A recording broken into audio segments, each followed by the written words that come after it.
Nous avions une première étude sur le Saint-Esprit dans l'Ancien Testament. Nous allons poursuivre dans cette réflexion sur la place du Saint-Esprit dans l'Ancien Testament.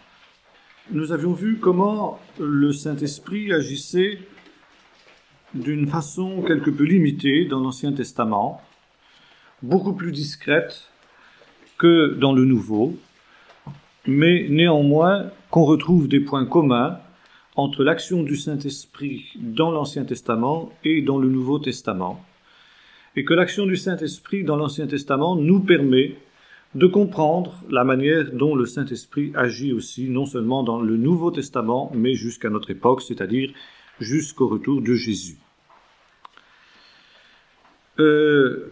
Nous avions vu comment le Saint-Esprit communiquait à l'homme de Dieu la révélation, ce que l'hébreu appelle chazon, qui est à la fois par prophétie, révélation, vision, etc. C'est un mot très dense au point de vue sens, n'est-ce pas? Et que dans ce temps, en quelque sorte, où l'homme de Dieu mange la parole, s'imprègne de la parole, il est en quelque sorte passif. Il écoute, il regarde et il assimile le message dont il va devenir le porteur. Puis vient un deuxième temps où l'homme de Dieu va être actif. Et intervient alors ce que la Bible appelle le mashal. Mashal ou massa. Massa signifie littéralement le fardeau. La parole de Dieu, communiquée au prophète, devient pour lui comme un fardeau. Une réalité qui pèse sur son cœur et dont il doit se libérer. Et comment s'en libère-t-il? En le communiquant à ceux auxquels ce message-là s'adresse. Jérémie a décrit ce phénomène quand il dit qu'il y avait des moments où le message que Dieu lui communiquait était un message tellement difficile à donner qu'il aurait voulu se taire, mais que ce fardeau était tel pour lui qu'il était obligé de communiquer alors même qu'il aurait envie de se taire. Il était en quelque sorte presque, pour pouvoir être soulagé, eh bien, il se devait de parler. Il y a aussi un autre personnage biblique qui décrit ce phénomène du massa, c'est Éliou, le quatrième ami de Job, le plus jeune, celui qui s'était tué pendant que ses aînés parlaient, et quand les 3 amis de Job n'ont plus rien à lui déclarer, Éliou, lui, va parler. Il dit, voilà, je me suis tué, mais maintenant, il y a, dit-il, comme un feu qui brûle au-dedans de moi, je suis comme une outre qui bouillonne, dans laquelle il y a un vin qui fermente, et il faut que je parle pour respirer à l'aise. Et donc, Éliou va parler. Ça, c'est le massa. La parole de Dieu devient un fardeau dont le prophète doit se libérer en le communiquant. Et il le fait au moyen du mashal. Mashal, c'est un mot qu'on traduit par oracle, mais c'est aussi le mot qu'on emploie pour désigner des paraboles. Par exemple, quand Jésus parlait en parabole, il parlait en meshalim, dit l'hébreu. Mashal, c'est aussi le titre du livre des proverbes en hébreu. Proverbes, ce sont les Mishlé. Qu'est-ce que c'est que le mashal? Le mashal, c'est l'expression par l'Esprit Saint du chazon qui a été révélé, qui a été communiqué. Et là, le prophète, l'homme de Dieu, va exprimer aux oreilles du peuple la parole qu'il a reçue, la parole dont il s'est imprégné.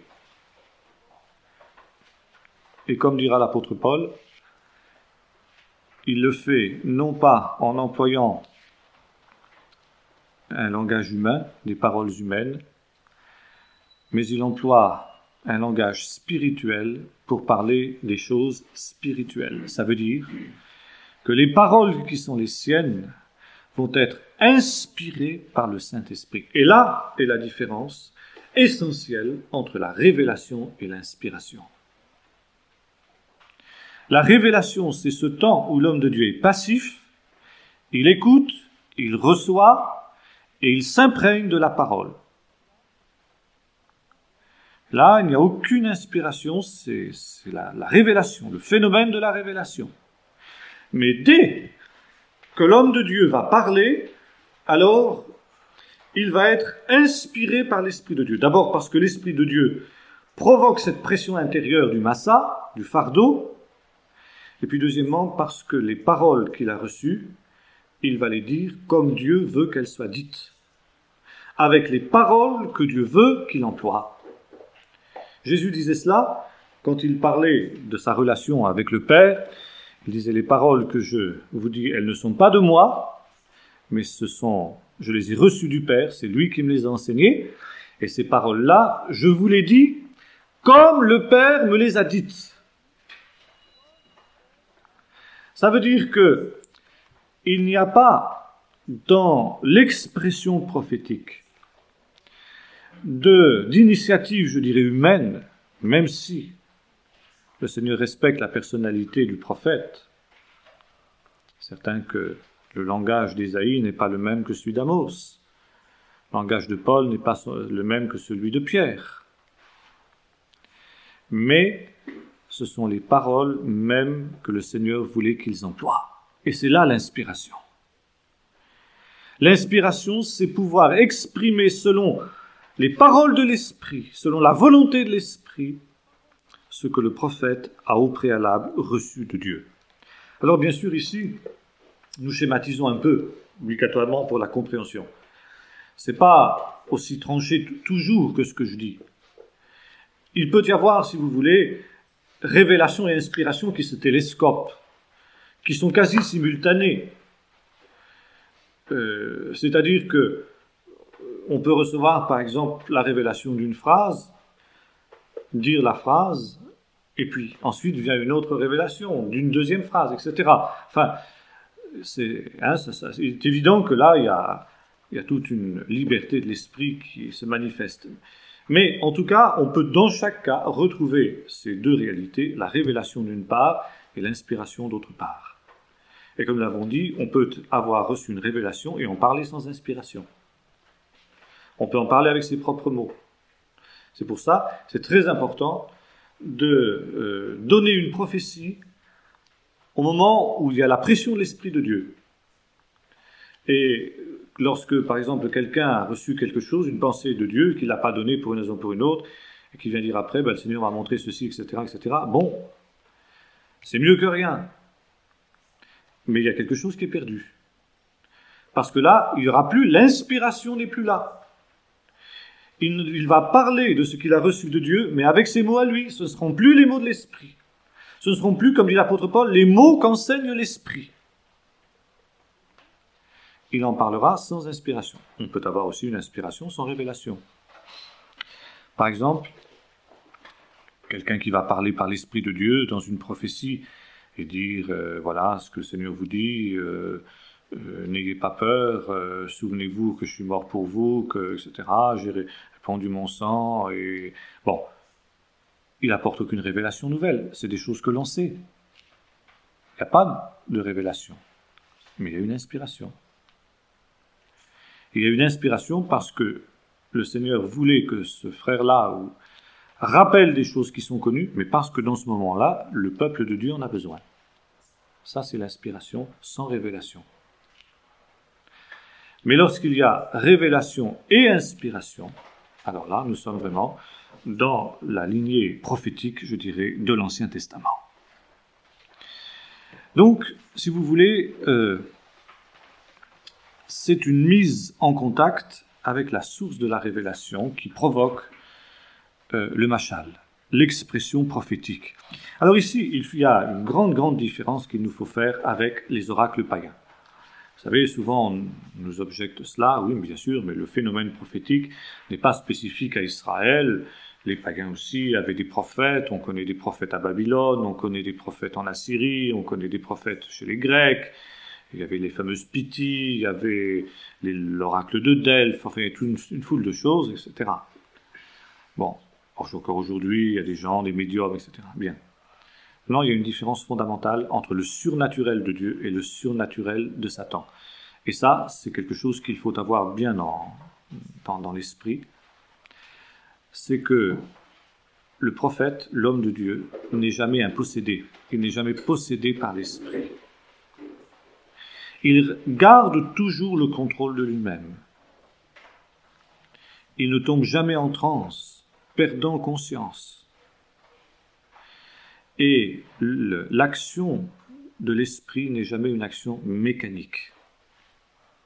Et ça, c'est le contraire de ce qui se passe dans les phénomènes diaboliques, dans les phénomènes de voyance, dans les phénomènes d'occultisme. Celui qui est l'instrument de la révélation, entre guillemets, est un instrument passif entre les mains de l'esprit, entre guillemets, qu'il possède. Il perd conscience, il perd le contrôle de lui-même. Et le phénomène est un phénomène mécanique. Or, avec le Seigneur, ce n'est jamais ainsi. L'esprit du Seigneur, comme disait Donald G., est un gentleman, il respecte toujours la personnalité de tous ceux qu'il inspire. Ce qui est le propre de l'Esprit de Dieu, c'est qu'il y a toujours collaboration entre l'Esprit de Dieu et l'Esprit de l'homme. Nous avons dit, il peut y avoir une inspiration telle, et nous le voyons dans, par exemple, les phénomènes des codes, que l'inspiration se fait à la lettre près. Mais en même temps, il y a la liberté de l'homme. Jérémie était pressé par l'Esprit, mais il pouvait se taire. Il pouvait ne pas parler. Il n'était pas contraint. Et quand ces hommes-là parlaient, c'était aussi leur parole. Parole de Jérémie parole de Dieu qui fut adressée à Jérémie. Parole de Dieu qui fut adressée à Ésaïe. L'Éternel parla à Moïse et dit, en sorte que Jésus, par exemple, dira, Moïse vous a dit deux. C'est Moïse et c'est Dieu. C'est les deux. Jésus, parlant des apôtres, dans la prière sacerdotale, dira aussi ceci, je te prie non seulement pour eux, mais pour tous ceux qui croiront en toi, par leur parole. Leur parole. C'est la parole de Dieu, et en même temps, c'est leur parole. C'est la parole de Matthieu, c'est la parole de Luc, c'est la parole de Jean, c'est la parole de Jacques, c'est la parole de Pierre, c'est la parole de Paul. Et en même temps, c'est la parole de Dieu. Et ça, c'est la pierre de touche de l'inspiration véritable. Si il y a une perte de conscience, une perte de contrôle de soi, quelque chose de mécanique qui se produit, ce n'est plus l'Esprit de Dieu. Autre différence entre l'Esprit de Dieu et l'Esprit diabolique, c'est que l'Esprit de Dieu agit toujours en dehors de toute technique. Par contre, l'occultisme a toujours recours à des techniques. Je crois qu'on a un exemple biblique typique, c'est l'histoire de Balaam, à la fois prophète véritable et en même temps occultiste. Quand il agit en tant qu'occultiste, il emploie des techniques. Il fait dresser cet autel, il fait offrir des animaux sur les autels, et la Bible nous dit, il va au-devant des pratiques occultes, ce qu'on appelle en hébreu nachash, qui vient du mot serpent, parce que souvent, justement, les devins païens prédisaient l'avenir en contemplant les évolutions des serpents. C'est pour ça que le serpent était un animal sacré pour eux. Oui, le pythonisme vient aussi effectivement du recours à cette observation des serpents. Donc, Balaam allait au-devant des nechashim, au-devant des techniques divinatoires. Il avait des techniques divinatoires, des techniques pour entrer en contact avec le divin. Les sorciers de tout poil ont toujours recours à ces techniques-là, certaines nourritures, certaines musiques, certaines paroles qu'ils répètent, etc., qui leur permettent d'atteindre la source de la révélation. Avec le Seigneur, ce n'est jamais ainsi. Il n'y a jamais de recours à des techniques. Vous voyez ça aussi, par exemple, avec les magiciens de l'Égypte.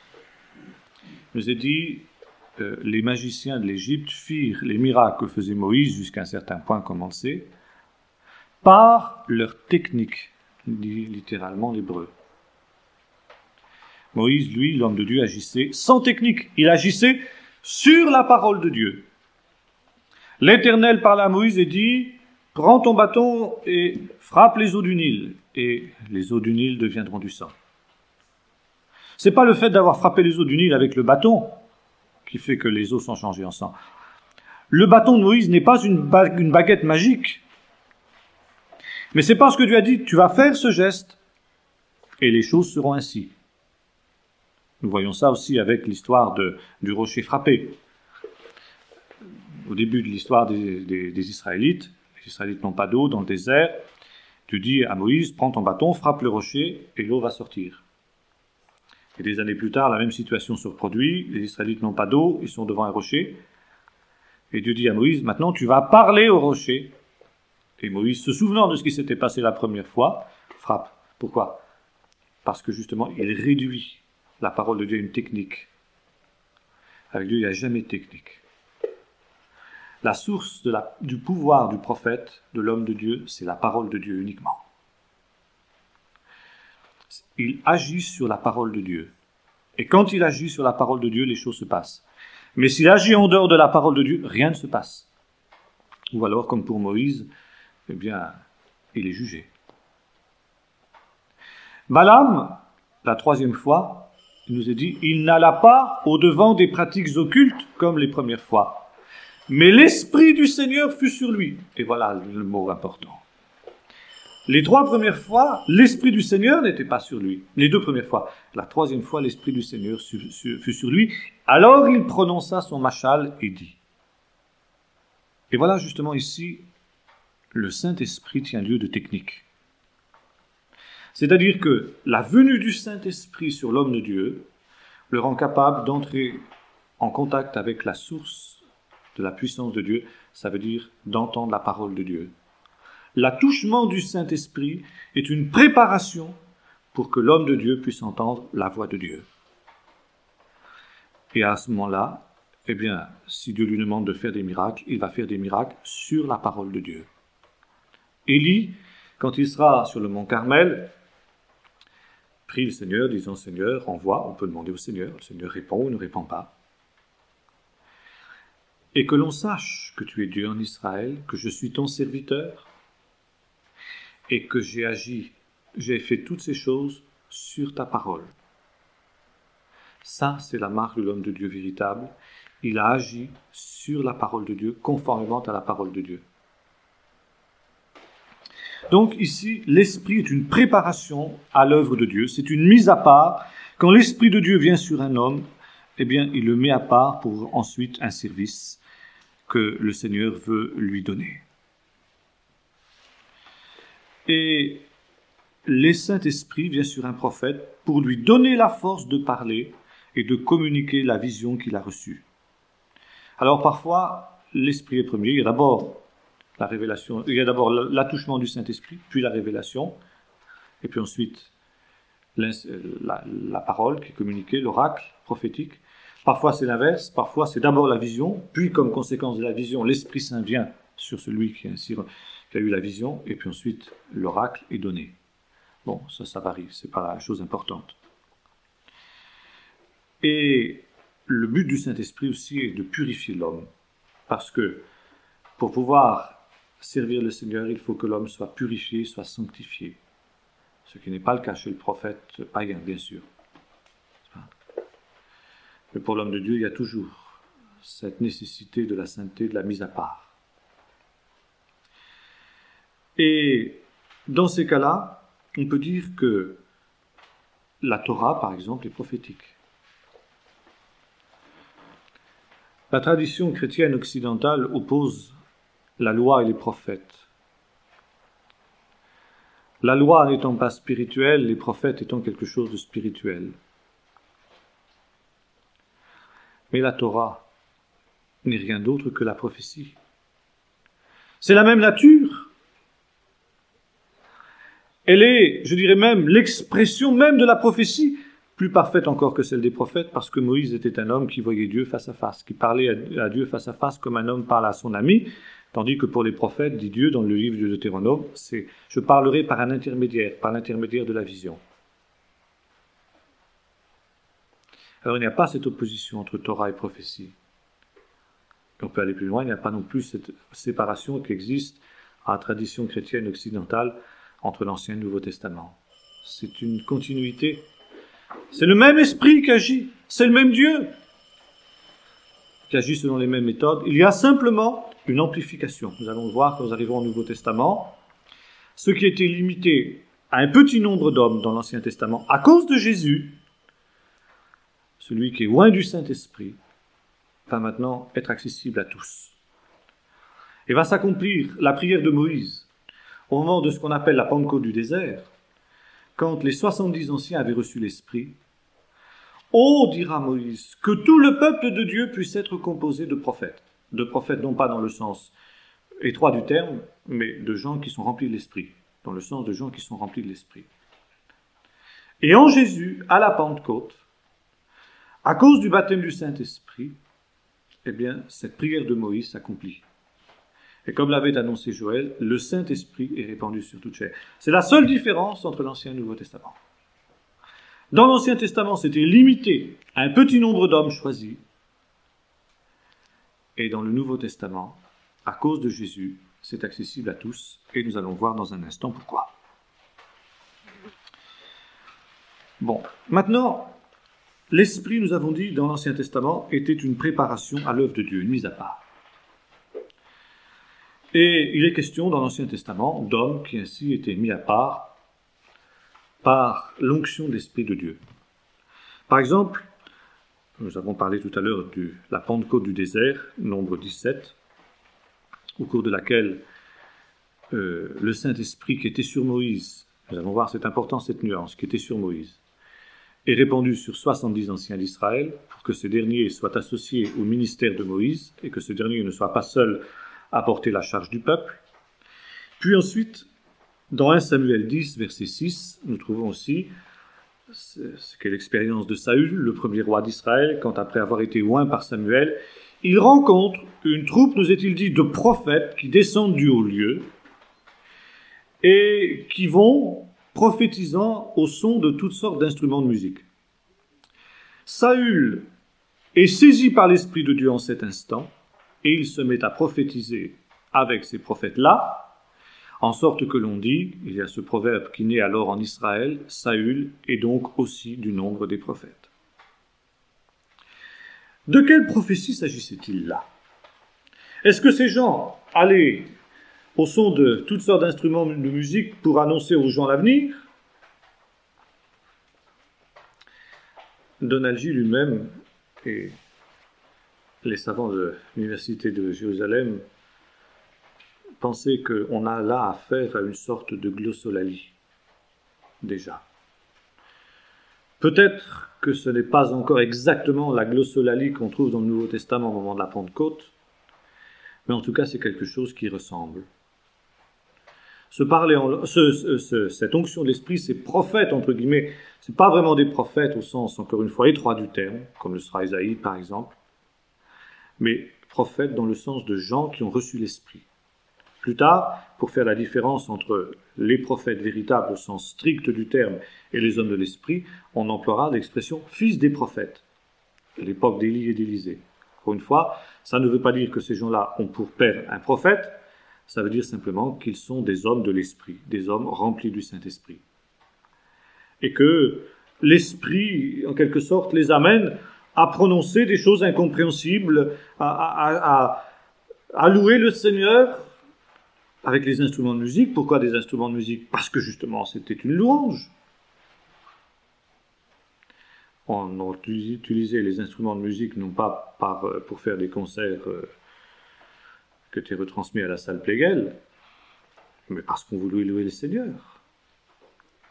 Donc c'était une louange qu'exprimaient ces prophètes-là, et une louange qui manifestement était incompréhensible pour ceux qui l'entendaient. Et la marque des hommes de l'esprit, c'était cet enthousiasme au sens étymologique du terme, puisqu'enthousiasme en grec signifie Dieu en soi, cet enthousiasme qui les poussait à louer le Seigneur d'une manière qui semblait étrange aux autres. Donc c'était une préparation. Et au milieu de ces gens-là, Dieu saisissait des hommes dont il avait besoin. Les juges étaient des hommes de l'esprit, manifestement. L'esprit du Seigneur fut sur Jephthé. L'esprit du Seigneur se saisit d'Éhoud. L'esprit du Seigneur fut sur Samson, etc. C'était des hommes de l'esprit. Il y avait dans l'ancien Israël aussi une institution particulière, c'était l'institution du naziréat. Certains faisaient un vœu de naziréat, parfois leurs parents le faisaient pour eux. Ils le faisaient pour un temps limité, quelques mois, quelques semaines, quelques années, ou on le faisait à vie. Bon, le vœu de naziréat comportait un certain nombre de règles assez strictes, qui sont évoquées dans la Bible. Bon, je n'entre pas dans ce genre de détails ce soir. Mais quel était le but? Il y a en particulier un détail qui a son intérêt, c'est que le nazir ne devait consommer aucune liqueur, aucun alcool. Pourquoi? Parce que justement le nazir, c'était quelqu'un qui se mettait à part pour Dieu. C'était quelqu'un qui disposait son cœur, qui s'offrait au Seigneur en quelque sorte, pour que si le Seigneur avait besoin de saisir un homme par son esprit, eh bien il trouve des hommes qui étaient disponibles. Ça n'a rien à voir avec une technique, nous disions tout à l'heure, mais c'est en quelque sorte une disponibilité de vie, une disponibilité de cœur, pour que si Dieu voulait se saisir d'un tel homme, il puisse le faire. Et justement, pourquoi pas de vin? Pour qu'on ne confronte pas la visitation du Saint-Esprit avec justement l'ivresse que produit l'alcool. Vous savez que le jour de la Pentecôte, on disait des apôtres qu'ils sont pleins de vin doux.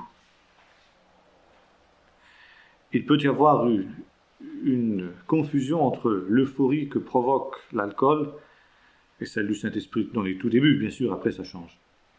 Mais le nazir était quelqu'un qui était disponible pour l'Esprit de Dieu, donc il ne fallait qu'il n'y ait absolument aucun obstacle, rien qui puisse être cause de confusion dans ce domaine-là.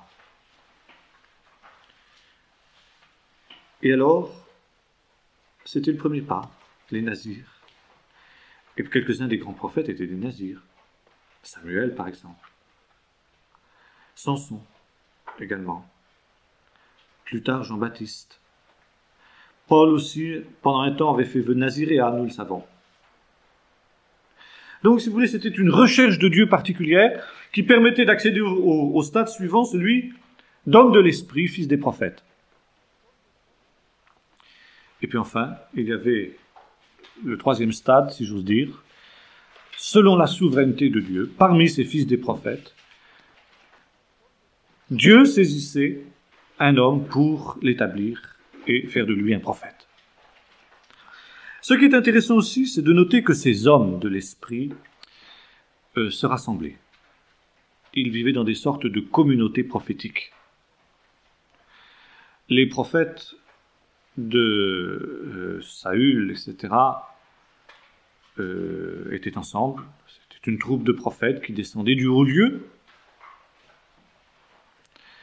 Les fils des prophètes étaient aussi ensemble, etc.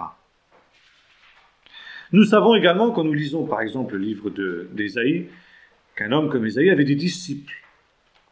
Il avait autour de lui des hommes qui, en quelque sorte, vivaient de la visitation de l'Esprit qui était sur lui. Moïse aussi.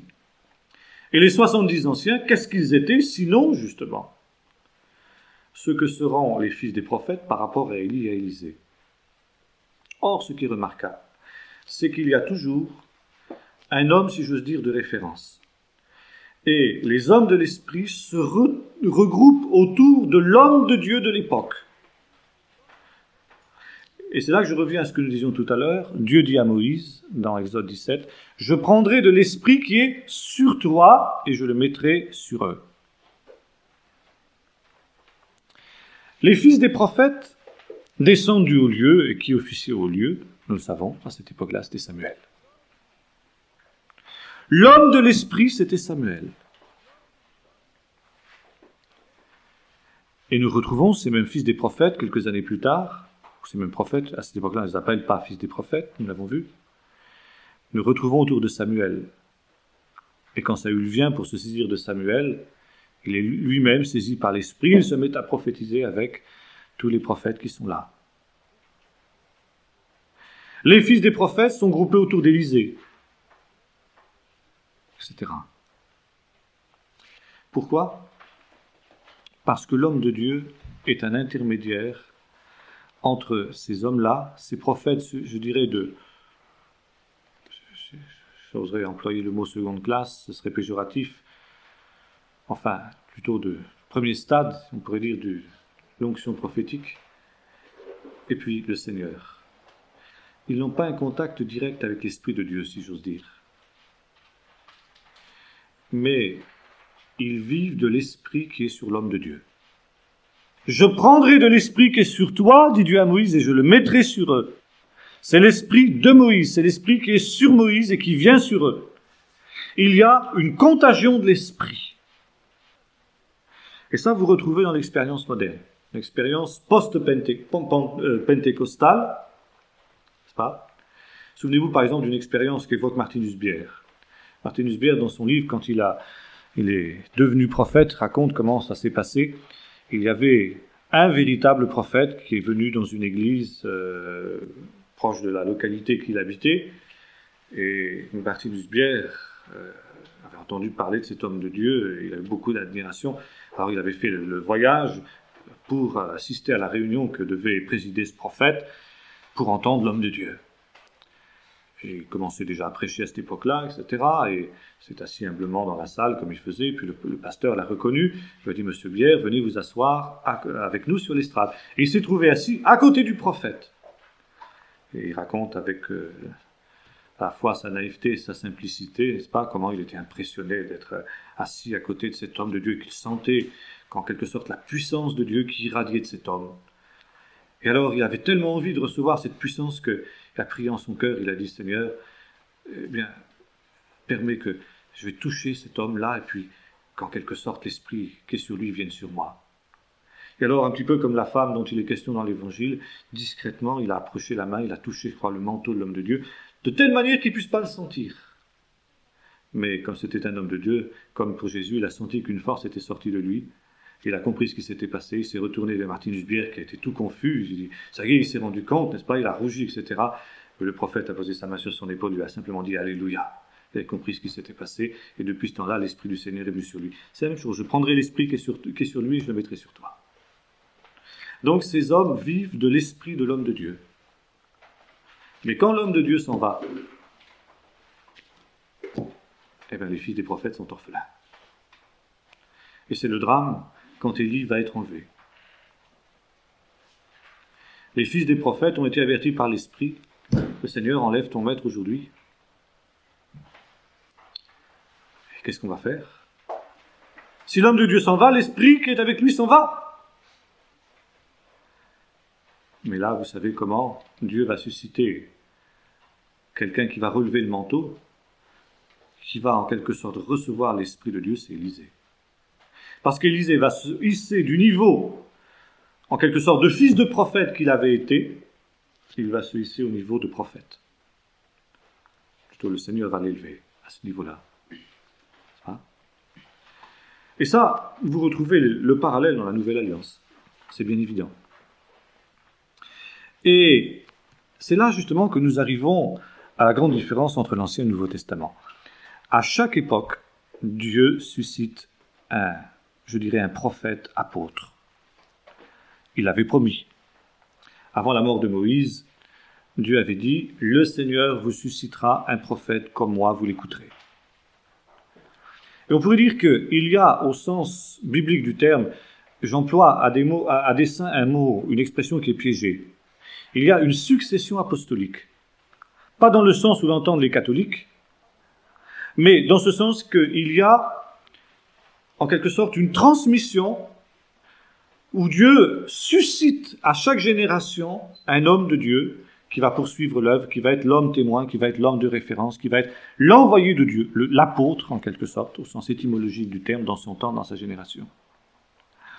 Ça commence par Moïse, Josué, les juges, Samuel, David, le roi prophète, puis ensuite les différents prophètes que Dieu va susciter jusqu'à la fin de l'âge vétérotestamentaire.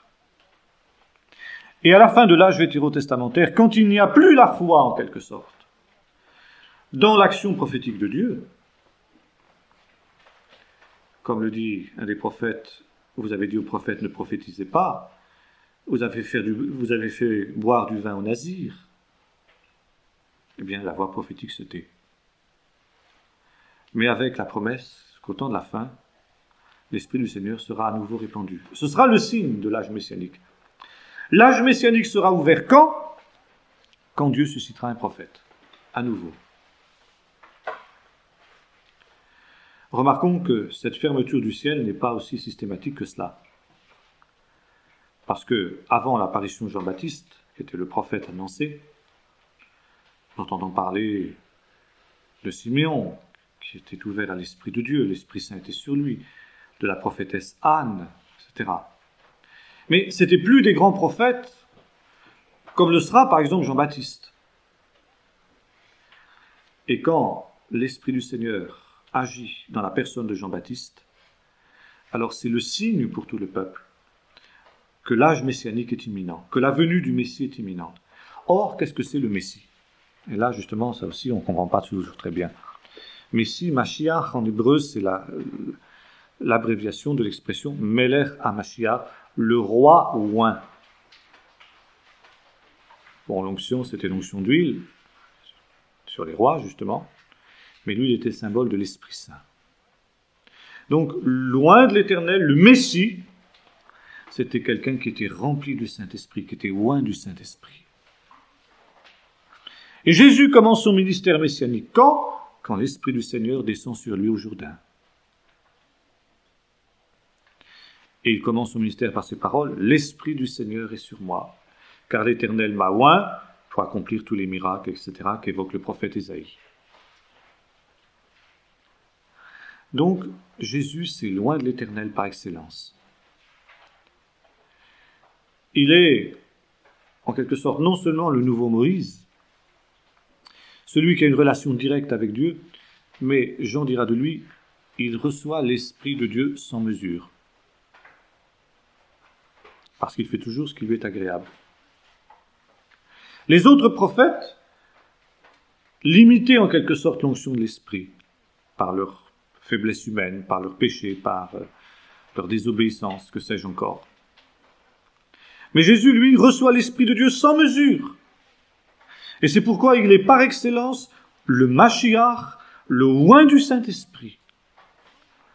Et quand nous disons en français Jésus-Christ, la plupart des gens ne savent pas ce que ça veut dire. Ça veut dire, nous disons, Jésus le rempli du Saint-Esprit. Voilà ce que ça veut dire. Or, nous avons vu que ceux qui venaient en contact avec l'homme de Dieu recevaient, s'ils avaient le cœur ouvert, quelque chose de son esprit.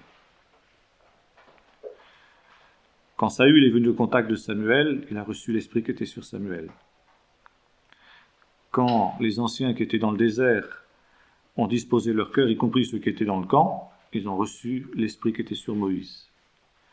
Quand ceux qui étaient autour d'Élie et d'Élisée s'approchaient avec un cœur droit et sincère de ces hommes-là, quelque chose de l'esprit de ces hommes-là venait sur eux. Il est donc tout à fait logique et tout à fait normal que Jésus, celui qui a reçu l'Esprit de Dieu sans mesure, que tous ceux qui s'approchent de lui reçoivent son Esprit. Et là, nous voyons qu'il n'y a plus de limite. Il n'y a plus de limite dans le temps, il n'y a plus de limite dans l'espace. Quand Jésus a été glorifié, il s'est assis à la droite du trône de Dieu. Pierre dira le jour de la Pentecôte, il a donc reçu du Père l'Esprit qui avait été promis et il l'a répandu comme vous le voyez aujourd'hui. Il a reçu du Père l'Esprit qui avait été promis et il l'a répandu. Et tous ceux qui viennent à son contact par la foi, et Pierre ne fait aucune limite, la promesse est pour vous, pour vos enfants, et pour tous ceux que le Seigneur appellera, tous ceux qui croiront, encore une fois, sans limitation d'espace ni de temps, il n'y a plus de mesure maintenant à l'onction de l'Esprit. Ce qui veut dire que la promesse qui avait été faite par le prophète Joël peut s'accomplir. Dans les derniers temps, je répandrai de mon esprit sur toute chair, et c'est la marque des temps messianiques, c'est qu'il n'y a plus de limitation. Vos fils prophétiseront, vos jeunes gens auront des visions, vos vieillards auront des songes, même les esclaves. Sur les esclaves, c'est pas le serviteur, en hébreu c'est le mot esclave. Donc les derniers des derniers, ceux qui c'est pas normal qu'ils prophétisent. Mais même ceux-là prophétiseront. Même les derniers des derniers prophétiseront. Tant sera puissante l'onction de l'Esprit qui est sur l'homme de Dieu, le Messie. Et pourquoi? C'est pour ça qu'il n'a plus de successeur. Il est la source de l'effusion de l'Esprit maintenant pour l'éternité. Enfin pour le temps, en tout cas jusqu'à son retour. Et le Saint-Esprit maintenant peut être communiqué à chacun. Et c'est là la grande différence entre l'Ancien et le Nouveau Testament.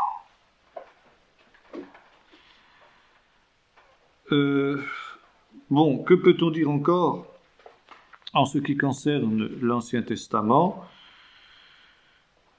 Oui, j'ai à peu près terminé là-dessus. C'est que c'est également le signe du royaume. Le royaume des cieux, c'est le royaume dans lequel l'Esprit du Seigneur aussi est à l'œuvre. Il y a à la fois les phénomènes qu'on retrouve dans l'Ancien Testament, mais qui vont se trouver amplifiés, encore une fois, à chacun des membres du peuple de Dieu. Et Dieu peut susciter au milieu de son peuple, dans la Nouvelle Alliance, des prophètes.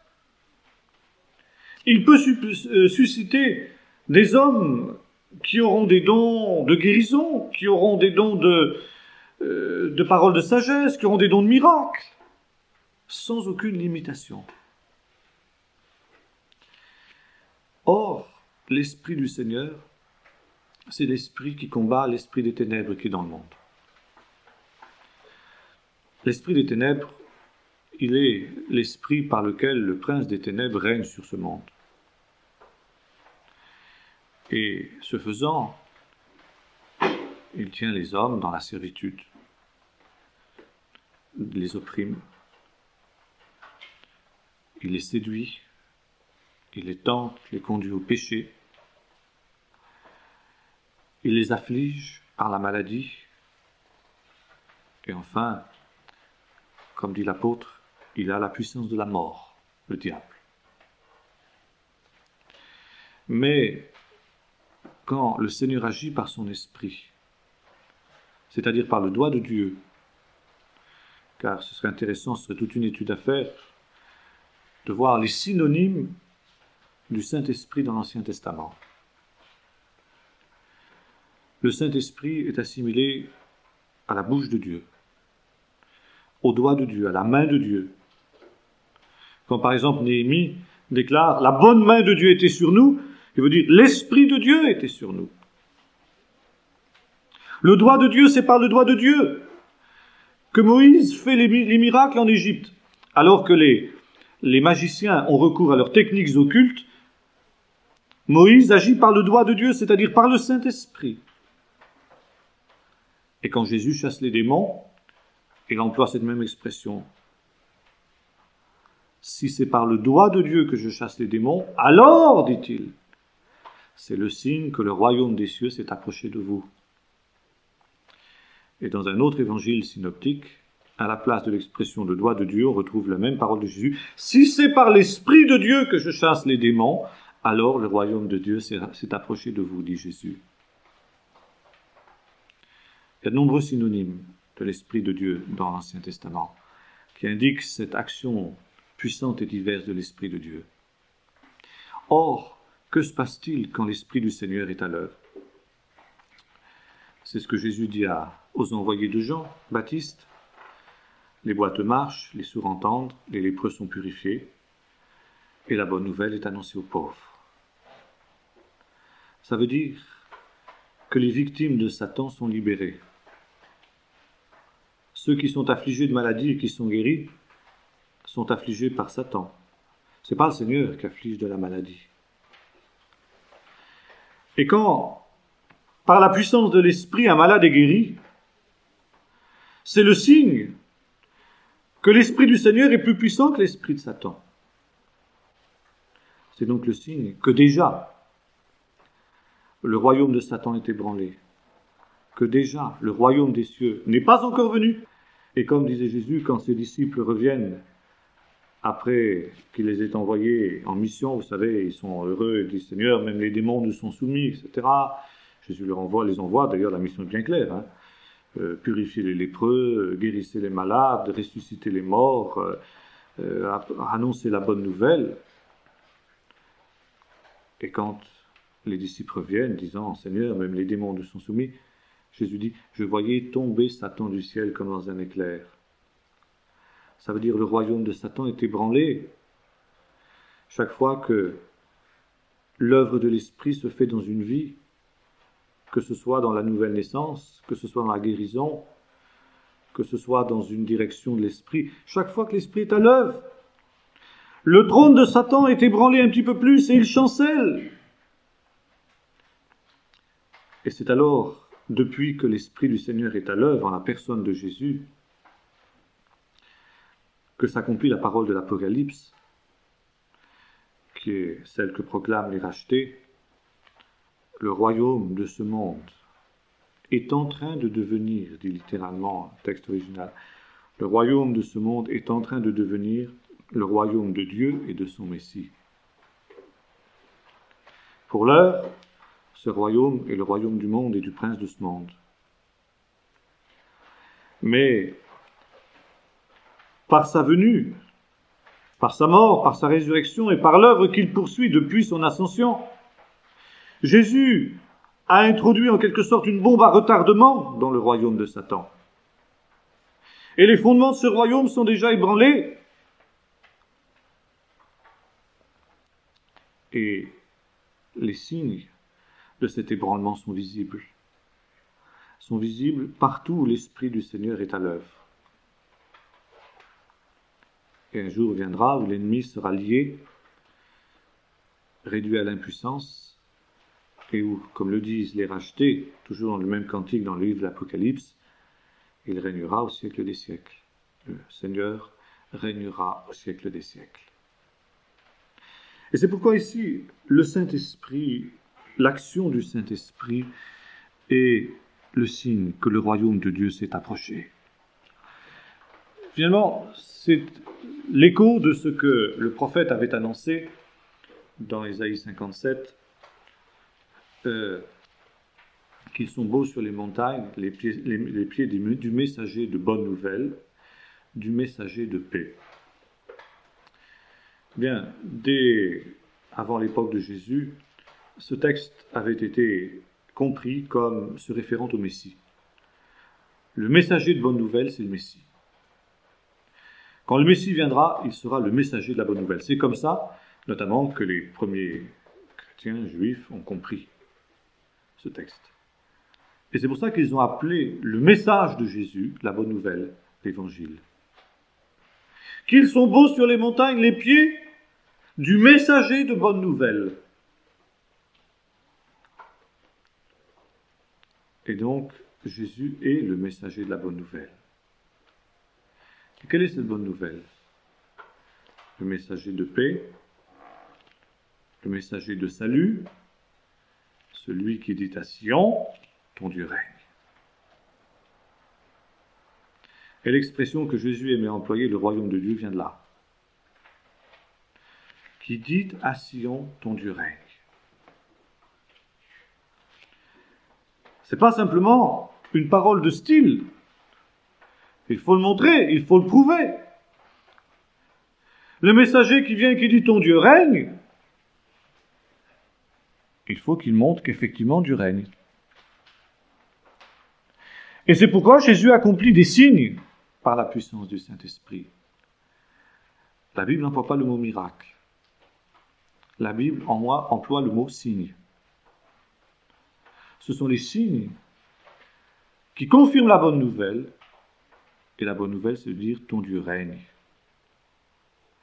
Et quand le Seigneur règne, il y a la paix, il y a le salut. Et c'est pourquoi Jésus emploie cette même parole quand il envoie ses disciples. Il dit, allez partout le monde et prêchez la bonne nouvelle. Faites bien attention à la parole. Prêchez la bonne nouvelle à toute la création. Et voici les signes, encore une fois, ce n'est pas les miracles. Voici les signes qui accompagneront ceux qui auront cru. Ils imposeront les mains aux malades et les malades seront guéris. Les miracles sont des signes qui confirment la bonne nouvelle. Et la bonne nouvelle, c'est que ton Dieu règne. Si ton Dieu règne, tu peux déjà entrer sous le règne de Dieu, sous la domination de Dieu, et par conséquent déjà échapper à l'autorité de Satan. Et le règne de Dieu, il est paix, il est justice, il est vie, il est guérison, il est destruction des œuvres du diable.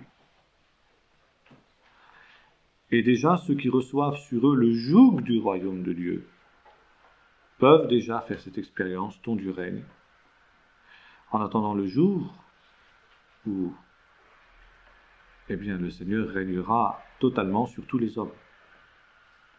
Pour le moment, il ne règne pas sur tous les hommes, mais il peut déjà régner sur quelques-uns. Et l'instrument du royaume de Dieu dans le cœur de cela, c'est l'Esprit. C'est pourquoi, je dirais, dans la troisième dispensation, qui est la nôtre, l'Esprit du Seigneur est important. Nous avons vu, on peut diviser en quelque sorte l'histoire. Je ne suis pas dispensationaliste, au sens d'arbiste du mot, bien sûr. Et ça, c'est des mots piégés aussi, le mot dispensation. Mais enfin, employons-le quand même, en nous mettant bien d'accord sur le sens des mots. On peut dire qu'il y a la dispensation de l'Ancien Testament, où la personne du Père est au centre. Il est évident, quand on lit l'Ancien Testament, que la personne divine qui est la plus en vue, c'est le Père, l'Éternel. Quand nous arrivons à la dispensation du Nouveau Testament, celui qui est le plus en vue, c'est le Fils, Jésus. Et quand Jésus remonte au ciel, entre le temps qui sépare son ascension et son retour, a lieu la troisième dispensation, la dispensation de l'Église. Et dans cette dispensation-là, je dirais la personne divine qui est la plus à l'œuvre, et la plus évidente, c'est la personne de l'Esprit. Et l'expression qui a été employée pour les disciples qui étaient à Antioche pour la première fois, les Mishéchim, les disciples du Mashiach, ce qu'on a traduit en grec par les Christianoi, d'où le mot chrétien en français. Ça veut dire quoi? Ça veut tout simplement dire ceux qui sont loin du Saint-Esprit. Alors on voit justement la confusion qu'il y a sur les mots. Quand une foule de gens qui ont été baptisés enfants parce qu'ils ont reçu 3 gouttes d'eau sur la tête disent « je suis chrétien », c'est la confusion la plus totale. Et même, n'est-ce pas, dans certaines églises évangéliques, où sont les signes du royaume? Où sont les signes de l'Esprit de Dieu, de la présence de l'Esprit? Où sont dans la vie des disciples les signes? de la présence de l'Esprit. Donc, les disciples ont été appelés Christianioi, Meshichim, parce qu'on voyait qu'ils étaient remplis du Saint-Esprit. Parce qu'on voyait qu'ils étaient loin. Parce qu'il y avait les signes qui les accompagnaient. Le Seigneur travaillait avec eux et confirmait sa parole par les signes qui les accompagnaient. Et c'est pourquoi il y a eu finalement une aberration terrible dans l'Église de Jésus-Christ tout au long des siècles. Non pas que le Saint-Esprit ait cessé d'être à l'œuvre, car le Saint-Esprit n'a jamais cessé d'être à l'œuvre dans l'Église. L'Église véritable. Mais évidemment, ça n'était pas toujours évident, ça n'était pas toujours reconnu, et souvent c'était même très caché. Mais dans notre siècle, par la grâce du Seigneur, maintenant, certaines églises, certains chrétiens ont redécouvert cette nécessité de l'action du Saint-Esprit. Et cette nécessité est d'autant plus grande, nous approchons maintenant du retour du Seigneur. Le temps où le Seigneur dit, dans ce temps-là, le temps de son retour, je répandrai mon esprit sur toute chair. Et c'est une aberration dans l'Église d'avoir négligé la personne du Saint-Esprit. Il y a des années de cela, je me souviens d'un inspecteur ecclésiastique luthérien qui avait écrit un petit livre qui s'intitulait, de la manière suivante, c'était très juste comme titre, « Le Saint-Esprit se méconnu ». Et quand j'ai préparé ces études, j'ai consulté un livre de théologie systématique, qui est d'ailleurs écrit en commun entre des catholiques et des protestants, qui mettent à la fois en évidence ce qui est commun à tous les chrétiens, la foi qui est commune à tous les chrétiens, puis la surcroît en diffère. Mais alors qu'il y a un chapitre épais énormément sur Jésus, sur Dieu, etc., sur le Saint-Esprit, quelques pages. Le Saint-Esprit est la personne divine que l'on méconnaît le plus, dont on méconnaît l'action. Il ne faut pas s'étonner si l'Église est si pauvre. Il ne faut pas s'étonner si le témoignage est si peu percutant. Aussi longtemps qu'on n'aura pas reconnu l'importance de l'Esprit pour ce temps, l'importance de l'Esprit dans cette dispensation et plus encore quand nous avançons en direction du retour du Seigneur, il ne faudra pas s'étonner s'il n'y a pas l'action du royaume de Dieu. Et si l'Église ne peut plus proclamer la bonne nouvelle et dire « ton Dieu règne ». Alors, c'est pourquoi je pense que cette étude du Saint-Esprit que nous entreprenons maintenant est une étude qui est tellement importante. Et pour terminer, ce soir, je citerai simplement ici un autre texte. C'est quand même étonnant de voir comment toute la Bible est remplie du Saint-Esprit. Je l'ai vu, on a fait un rapide survol de l'Ancien Testament ce soir, à plus forte raison du Nouveau Testament, et que malgré, n'est-ce pas, cette présence du Saint-Esprit à chaque page, n'est-ce pas, eh bien, il y a eu une telle négligence de la personne du Saint-Esprit dans l'Église de Jésus-Christ. Ça, c'est aberrant, c'est incompréhensible. Plutôt si c'est compréhensible, c'est un ennemi qui a fait cela. C'est l'ennemi qui a privé en quelque sorte l'Église de son consolateur, de celui qui aurait pu justement lui donner son impact, sa force et sa puissance. Or, dans les premiers chapitres de l'évangile de Luc, l'action du Saint-Esprit est aussi extraordinaire. On peut dire que ce qu'on appelle les évangiles de l'enfance, les 2 premiers chapitres de l'évangile de Luc sont parmi les textes les plus charismatiques de la Bible. Et je pense en particulier à cette rencontre entre Marie et Élisabeth, la mère de Jean-Baptiste, qui reprend finalement la salutation de l'ange à Marie, lorsque Marie arrive. Et elle trace très ça, il nous est-il dit, de joie par l'esprit. Et elle emploie cette expression en grec, keire, traduit par salut. Mais en fait, c'est une expression aussi qui désigne l'esprit. C'est la transcription du mot hébreu chesed. Et chesed, c'est la grâce de l'esprit, la joie de l'esprit. L'esprit, c'est aussi la source de la joie du peuple de Dieu. En ce temps-là, Jésus tressaillit de joie par l'esprit. Et ce qui est parfaitement remarquable, dans la lecture du Nouveau Testament, c'est cette présence de la joie. La joie dans la personne de Jésus. Vous savez, on présente souvent Jésus sous l'image de l'homme de douleur, qui se tord là de douleur sur la croix, sur les crucifix qu'on voit dans les carrefours, etc., etc. C'est vrai, Jésus était l'homme de douleur, mais Jésus était rempli de joie. Ce que nous voyons, c'était la joie constamment. Et non seulement Jésus lui-même était dans la joie, mais il y avait de la joie autour de lui. Les foules qui le suivaient dans la joie. Et ça, c'est aussi, dans la tradition juive, une des marques des temps de la fin. Le royaume de Dieu, ton Dieu règne, ce sera le royaume de la joie, et le Saint-Esprit apportera la joie. Et le chesed, la grâce de Dieu, c'est la joie du Saint-Esprit. Et nous voyons que lorsque, par exemple, Philippe prêche l'Évangile dans une ville de Samarie, il nous est dit, il fait des miracles, il y a des malades qui sont guéris, et il y eut une grande joie dans cette ville. Et ça aussi, je crois que c'est une chose très importante.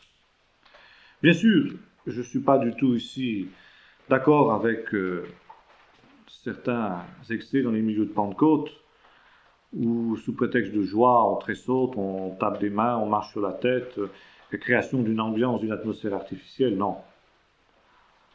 Mais il est certain que la joie, c'est une des marques aussi de ce royaume de Dieu, ton Dieu règne. Dans le fond, c'est une bonne nouvelle. La bonne nouvelle, c'est quelque chose qui remplit de joie. Salut à toi, Marie, dit l'ange, toi à qui une grâce a été faite. Toi sur qui repose le chesed de Dieu. La grâce de Dieu, réjouis-toi. Et c'est pourquoi les disciples de Jésus devraient être aussi remplis de cette joie. Nous voyons les disciples, quand ils ont été battus de verge, je vous ai dit, ils étaient remplis de la joie et de la puissance du Saint-Esprit, bien qu'ayant été battus de verge. Alors c'est pour ça que je pense que cette étude sur le Saint-Esprit est importante, extrêmement importante pour nous, dans cette étude de la doctrine. Et grâce à l'expérience que nous pouvons faire aujourd'hui, la puissance du Saint-Esprit, nous pouvons comprendre ce que les théologiens sont incapables de comprendre. Les théologiens sont capables d'écrire quelques misérables pages sur le Saint-Esprit parce qu'ils ne connaissent pas le Saint-Esprit. Mais lorsque nous connaissons le Saint-Esprit, nous pouvons aller beaucoup plus loin. Et l'expérience nous conduit à la compréhension du texte biblique. Et la compréhension du texte biblique nous ouvre la possibilité de nouvelles expériences, donc d'un approfondissement dans les choses de l'Esprit de Dieu. Et c'est pourquoi les deux choses doivent être vécues ensemble. À la fois l'expérience qui confirme l'Écriture et l'Écriture qui nous ouvre la possibilité d'expériences nouvelles et plus profondes. Alors si nous envisageons cette étude de cette manière-là, eh bien cette étude sera profitable pour nous. Voilà simplement ce que je voulais dire ce soir, en quelque sorte encore en guise d'introduction à cette étude doctrinale du Saint-Esprit.